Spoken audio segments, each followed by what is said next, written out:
नमस्ते। आज बात करते हैं भारतीय इतिहास के उस मोड़ की जिसने ब्रिटिश हुकूमत की चूलें हिला दी थी। जी हाँ, हम बात कर रहे हैं 1857 के महाविद्रोह की। ये ईस्ट इंडिया कंपनी के खिलाफ पहला इतना बड़ा, इतना संगठित और इतना फैला हुआ आंदोलन था।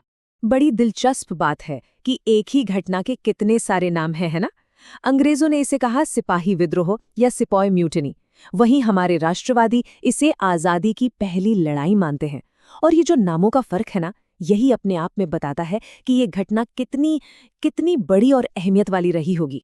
तो ठीक है, इस पूरे विद्रोह को बेहतर तरीके से समझने के लिए हम इसे 5 हिस्सों में देखेंगे। पहले जानेंगे कि ये सब शुरू कैसे हुआ, फिर समझेंगे कि आखिर ये आग भड़की क्यों, इसके हीरो कौन कौन थे ये भी देखेंगे, और हाँ, ये भी जानेंगे कि ये नाकामयाब क्यों रहा और आखिर में इसका हमारे देश पर असर क्या पड़ा। तो चलिए शुरू करते हैं पहले हिस्से से।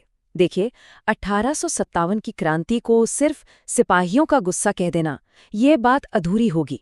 हाँ, शुरुआत सिपाहियों ने ही की थी, पर देखते ही देखते इसमें आम लोग, किसान, जमींदार सब जुड़ते चले गए और ये एक सिपाही विद्रोह से कहीं ज्यादा बड़ा एक जन आंदोलन बन गया। अब आते हैं सबसे बड़े सवाल पर कि आखिर ये आग भड़की क्यों। देखिए, कोई भी इतनी बड़ी क्रांति रातों रात नहीं होती। ये तो सालों से, दशकों से जमा हो रहे गुस्से और बेचैनी का नतीजा था। समझ लीजिए एक ज्वालामुखी की तरह जो अंदर ही अंदर सुलग रहा था और 1857 में आकर बस फट पड़ा।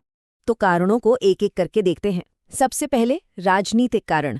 उस वक्त के गवर्नर जनरल लॉर्ड डलहौजी एक पॉलिसी लेकर आए थे, डॉक्ट्रिन ऑफ लैप्स। अब ये क्या थी? सीधा सा मतलब था कि अगर किसी राजा का अपना बेटा नहीं है तो उसका राजपाट सीधे अंग्रेजों के कब्जे में चला जाएगा। झांसी, सतारा, नागपुर, एक एक करके कई रियासतें इसी नीति की भेंट चढ़ गई। जाहिर है इससे बाकी राजाओं में डर और गुस्सा दोनों ही फैल गया। और अब एक मजेदार बात देखिए, अंग्रेजों के कुछ काम जो आज हमें अच्छे लगते हैं वो भी उस वक्त गुस्से का कारण बने। जैसे सती प्रथा पर रोक लगाना, विधवा विवाह को मंजूरी देना। ये उस समय के लोगों को लगा कि अंग्रेज हमारे धर्म और हमारी परंपराओं में दखल दे रहे हैं। ऊपर से ये अफवाहें भी जोरों पर थीं कि अंग्रेज सबको ईसाई बनाना चाहते हैं। तो लोगों को लगा कि भाई ये तो हमारी पहचान ही मिटा देंगे। आर्थिक मोर्चे पर तो हालत और भी खराब थी। कंपनी की नीतियों ने आम आदमी की कमर तोड़ रखी थी। किसानों पर इतना ज्यादा लगान था कि उनकी जमीनें छिन रही थीं। उधर इंग्लैंड के मिलों में बना सस्ता कपड़ा भारत के बाजारों में भर गया था।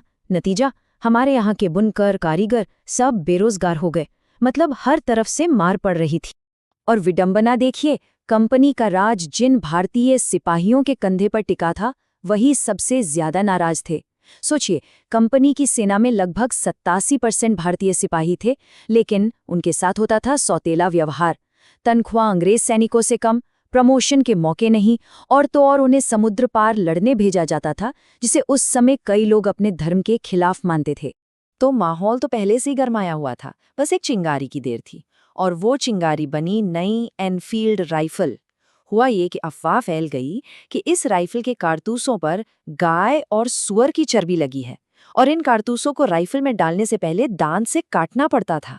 अब आप सोचिए, गाय हिंदुओं के लिए पवित्र और सुअर मुसलमानों के लिए हराम। ये तो दोनों ही धर्मों पर सीधा सीधा हमला था। बस इसके बाद तो घटनाएं इतनी तेजी से घटीं कि किसी को संभलने का मौका ही नहीं मिला।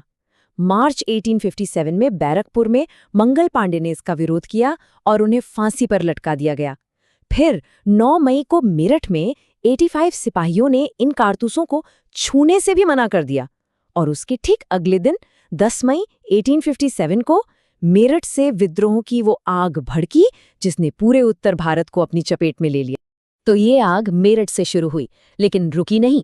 दिल्ली, लखनऊ, कानपुर, झांसी, एक के बाद एक शहर इसकी चपेट में आते गए। और इस क्रांति की आग से निकले कई ऐसे हीरो जिनके नाम आज भी हम बड़े सम्मान से लेते हैं। तो चलिए देखते हैं कि कहाँ किसने कमान संभाली। दिल्ली में विद्रोहियों ने बूढ़े मुगल बादशाह बहादुर शाह जफर को अपना नेता बनाया। लखनऊ में बेगम हजरत महल ने अंग्रेजों को नाको चने चबवा दिए। कानपुर में नाना साहब थे तो झांसी में थी वीरांगना रानी लक्ष्मीबाई। और बिहार में तो 80 साल के कुंवर सिंह ने ऐसा जज्बा दिखाया कि सब हैरान रह गए। ये सब इस क्रांति के बड़े और असली नायक थे। लेकिन इतनी बहादुरी और इतने बड़े पैमाने पर फैलने के बावजूद आखिरकार इस विद्रोह को दबा दिया गया। तो सवाल उठता है कि ऐसा हुआ क्यों? क्या वजहें थीं इसकी असफलता की? इसकी कई वजहें थी अगर हम देखें तो। पहली बात, ये विद्रोह पूरे भारत में नहीं फैला। दक्षिण भारत, पंजाब, बंगाल के बड़े हिस्से इससे लगभग अछूते रहे। दूसरी, कोई एक मजबूत लीडर नहीं था जो सबको एक साथ लेकर चल सके। तीसरी बात, हमारे विद्रोहियों के पास जज्बा तो था, पर अंग्रेजों जैसे आधुनिक हथियार और पैसे नहीं थे। और एक और बड़ी वजह, देश का जो पढ़ा लिखा तबका था और कई बड़ी बड़ी रियासतें थीं, उन्होंने या तो अंग्रेजों का साथ दिया या फिर चुपचाप तमाशा देखते रहे। तो अब आते हैं हम अपने आखिरी हिस्से पर कि इस विद्रोह का असर क्या हुआ। देखिए, भले ही ये क्रांति अपने मकसद में कामयाब नहीं हो सकी, लेकिन इसने भारत के इतिहास की धारा ही मोड़ दी। इसका असर इतना जबरदस्त था कि अंग्रेजों को समझ आ गया कि अब पुराने तरीके से भारत पर राज नहीं किया जा सकता। सबसे बड़ा और सबसे पहला बदलाव क्या हुआ? 100 साल से भारत पर राज कर रही ईस्ट इंडिया कंपनी का खेल खत्म हो गया। जी हाँ, कंपनी का शासन खत्म और भारत सीधे ब्रिटिश क्राउन यानी ब्रिटेन की महारानी के अधीन आ गया। यहीं से शुरुआत होती है ब्रिटिश राज की। अंग्रेजों ने यह भी पक्का किया कि दोबारा ऐसा कुछ न हो। इसके लिए पूरे सिस्टम में बड़े बदलाव किए गए। कंपनी राज तो खत्म हो ही गया, गवर्नर जनरल का नाम बदलकर वॉइसरॉय कर दिया गया, जो सीधे रानी को जवाब देता था। और सेना में भारतीय सिपाहियों की संख्या घटाकर यूरोपीय सैनिकों की बढ़ा दी गई ताकि कंट्रोल बना रहे। और ये सब हुआ साल 1858 में। ये वो साल था जब महारानी विक्टोरिया के एक ऐलान ने भारत की सत्ता औपचारिक तौर पर एक कंपनी के हाथों से छीनकर ब्रिटिश ताज को सौंप दी। भारत के इतिहास में एक नए दौर की शुरुआत हुई। तो आखिर में हम क्या कह सकते हैं? क्या 1857 का विद्रोह सिर्फ एक नाकाम कोशिश थी? नहीं, बिल्कुल नहीं। ये वो पहली बड़ी लड़ाई थी जिसमें हिंदू और मुसलमान कंधे से कंधा मिलाकर एक दुश्मन के खिलाफ लड़े थे। इसने पहली बार पूरे देश में एक चेतना जगाई। भले ही उस वक्त ये लड़ाई हार गए, पर इसने भारतीय राष्ट्रवाद का वो बीज बो दिया था जो 90 साल बाद आज़ादी के पेड़ के रूप में लहलहाया। तो एक सवाल के साथ हम इसे खत्म करते हैं। भले ही 1857 का विद्रोह दबा दिया गया, पर क्या ये कहना गलत होगा कि भारत की आज़ादी की इमारत की पहली और सबसे मजबूत ईंट इसी विद्रोह ने रखी थी? इस पर जरूर सोचिएगा।